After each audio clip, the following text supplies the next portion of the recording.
Aero road helmets, crimes against fashion, but everyone's wearing them now in the peloton. So do they make a difference? I set out a while back to get some numbers for myself, to test them on my head, around a velodrome and out on the road, to see if there was any difference using different helmets. Well, the helmets that I tested out in the velodrome were the Specialized S-Works Prevail, nice and light, very venti, against the Evade. Beautiful helmet, nice and slick. Not too bad. On the ugly scale, I'd probably only give that about a 2 or 3 out of 10, so not a bad helmet. Control helmet we used. Now this, I'll cover time trial helmets in another one. It's the Lama Chrono. Chrome dome style helmet. Really, really good in the wind tunnel. So that was the control that I used, because we knew this was going to be faster. There's no question about that.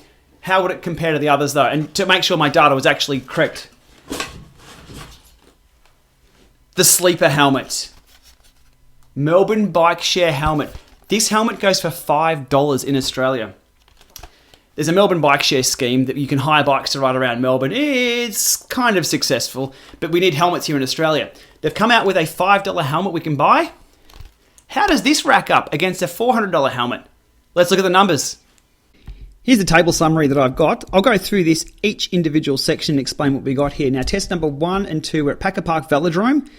I think it's a 330 metre velodrome. Still conditions. The only variable changing for test number 1 is the helmets. Variable number 2 were the helmets, and I upped the speed to 43 kilometres per hour. Test number 3 was out on the road under real world conditions. Focusing on test number 1. First up was the Prevail. No surprises there, it's a wind sail with the amount of holes it has. The Evade performs quite well under these conditions. The Melbourne Bike Share helmet, still well ahead of the Prevail there. Less watts required to travel at the same speed as the Prevail. And the Chrono, that's its job, to be fast, and it was. Test number 2. Prevailing again for the windsock category was the Prevail itself.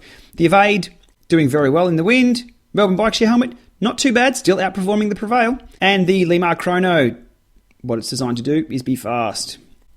Road test, real world, no messing about, no circle work, no artificial additives or preservatives. The Prevail and the Evade performing very similarly.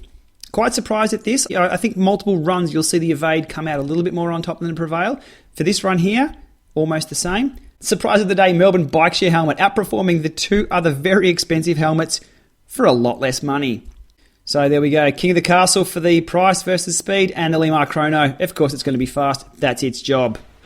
A $5 helmet outperforming a number of the big name brands. I love it. So they're the numbers. That's what I got from my head and the conditions that I tested. Go out there and test yourself. Find a velodrome or a straight stretch of road with still wind and a power meter. Hit the lap button and ride at the same speed or the same power. Do a few runs. It'll take a few practices to get, but you can see the numbers. They do change. The same applies for wheels, skin suits, even bikes, I guess, or wheel pressure, tires, you name it, you can test this. I have spent some time in the wind tunnel. I'll cover that in another video. Very interesting tales from that. But for now, go out there, choose the right equipment, and have fun. Thanks for watching.